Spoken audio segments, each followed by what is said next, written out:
parang ang lungkot ng baby girl Kasi naman, siyempre nalungkot naman ako nung narinig ko yung kwento ni Aling Teresita, di ba? Ba't ano yun? Ay, nakikimaritim nga ako habang nag-uusap kayo kaninang dalawa. Namatay yung asawa habang nasa kulungan. Correct. I heard, pneumonia daw ang ikinamatay. At alam nyo guys, hindi lang naman kasi yun yung dahilan kung bakit ako nakikisimpatya kay Aling Teresita. Kasi biruin nyo naman, April 15 nang namatay ang asawa nito sa kulungan. Tapos nitong June lang sila nakakuha ng liha mula sa munti. Grabe yung tagal. Ay, ganun. So, syempre ngayon, pinuntahan nila sa punerarya para kunin na yung mga nalalabi nito. Oh, ano nangyari? Ayun, abo na lang ang nadatnan. Ay, bakit ganun? Parang may mali. Tama bang may maling kutob si Aling Teresita sa nangyari sa asawa niya? Sa tingin niyo po, Tito Boy. Ako, dun lang ako sa katotohanan. Eh bakit hindi natin kausapin si Teresita? Please welcome Teresita.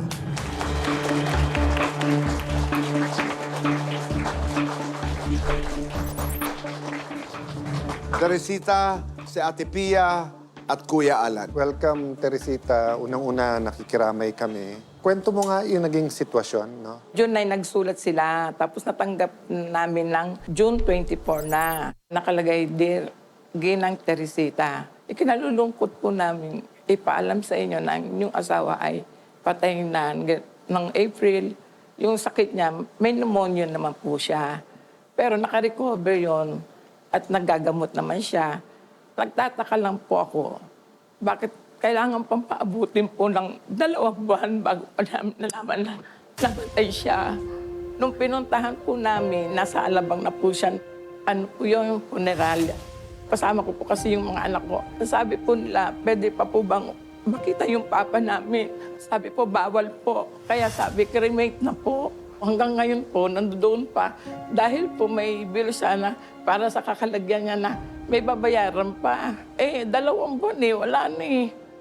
Ayun po. Condolence, no? Una sa lahat. Sa totoo lang, Teresita, medyo nahirapan kaming i-research to kasi wala naman ito sa mga codes na inaaral naming mga abogado.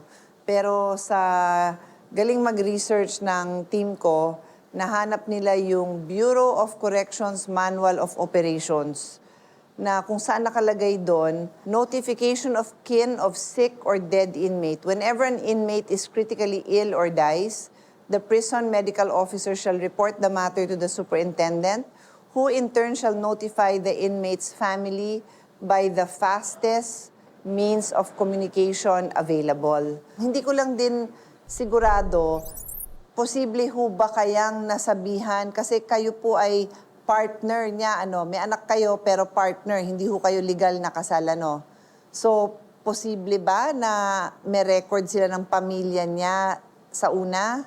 Meron ba siyang ibang pamilya, kaya kayo hindi kasal? Yung una po, kasal siya, tapos naghiwalay. Ako na po yung naging anak. Oh, pero nung nakulong kaya siya, baka kasi may record sila doon na ito ang asawa. Kasi kaya kami lagi, Kuya Boy, pag nagbibigay tayo ng payo, pinapaliwanag natin na iba kasi yung karapatan ng asawa, yung kasal talaga na asawa. And isa to sa mga halimbawa na kung saan ang mabibigyan ng opisyal na notifikasyon ay yung kinikilalang tunay na asawa. Para bago ko mahusgahan na nagkulang yung opisyal sa bilibid na sabihan kayo, tinitingnan ko kung may iba ba kaya silang record ng ibang taong kinasama niya bilang asawa. Or nanay o tatay niya. O nanay o tatay kasi, or anak. kasi ang nakalagay dito sa Bureau of Corrections Manual, family, no?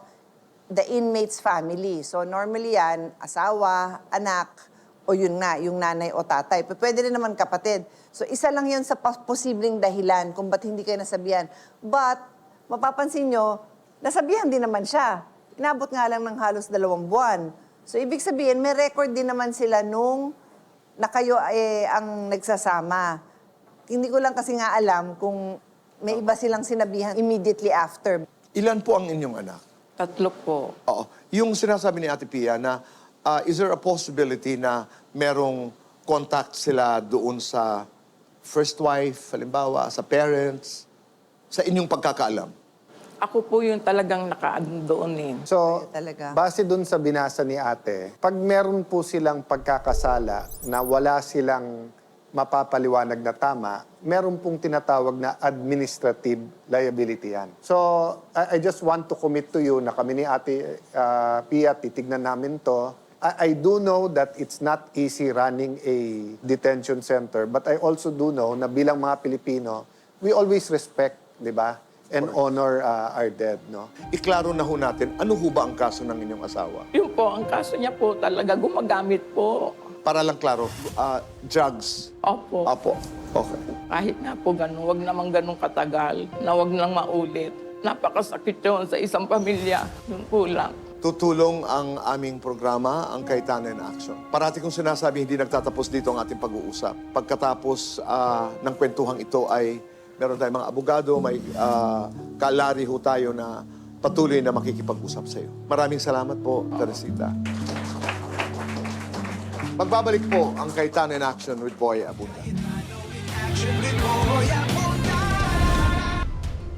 Matapos ang panayam kina Kuya Alan at Ate Pia, siniyasat ng legal team ng Cayetano in Action ang mga dalang papeles ni Teresita kaugnay sa kaso ng dati niyang kinakasamang si Ronaldo. Agad na sumulat ang opisina ni Kuya Alan sa Office of the Director General ng Bureau of Corrections.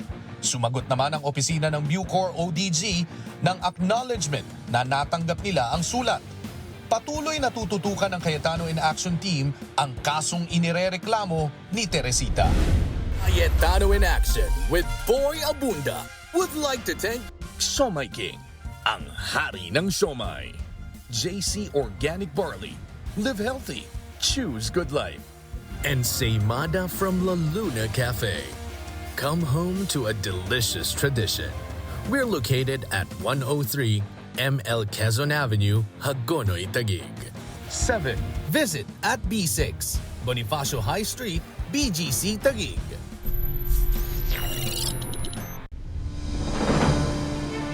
Sa CIA with BA, hatid namin ay aksyon. Nung unang pagdulog ko sa Cayetano in Action, hindi ko naman po ini-expect na ganong kabilis. After po nung nag-guest focus ng CIA, in fairness, kinabukasan, hindi pa rin ako makapaniwala na tapos na yung problema ko.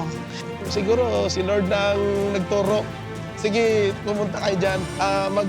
Mag-text kayo dyan. Simula po nung pagka-text ko pa lang na, Sir Larry, okay na yung anak ko susunduin na, biglang i-reply sa akin, papunta na kayo.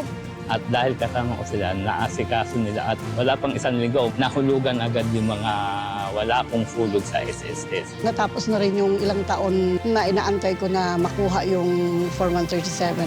Handog namin pangmatagalang solusyon. Aside from din po doon, yung binigay sa akin na business na naunang kabuhayan na inumpisahan ko, talagang tinarir ko kinabukasan. Sunod-sunod pa po yung pagbibigay niyo po sa akin ng tulong sa financial, then sa gamot. Yung sa therapy ng anak ko, talagang sobrang pinagdadarasal ko yun. May puso ang usapan, kasabay ng legal na talakayan. Nung unang pagkaharap po namin nila Kuya Alan at Ate Pia, medyo kinakabahan po ako. Pero iniisip ko rin po na yun ang pagkakataon kong makaharap sila. Kaya kailangan sabihin ko na yung mga gusto kong sabihin para lahat ng mga katanungan ko, mabigyan nila ng sagot. Saka kailangan i-check mo daw lahat yung dokumento para hindi daw ma-scam. Yun ang naalala ko na magandang binigay na aral nila sa akin. Talagang sobrang ramdam ko yung kung paano kayo tumulong, kung paano yung pagmamahal nyo, pagmamalasakit nyo sa mga tao. Dahil ang tulong na aming bigay ay tungo sa ikagagaan ng inyong buhay. Talagang natulungan ako, hindi lang sa financial, sa physical, tsaka yung aking pag-iisip. Nawala po yung question na, malaking question sa akin na iniisip ko baka cancer, yung mga ganun.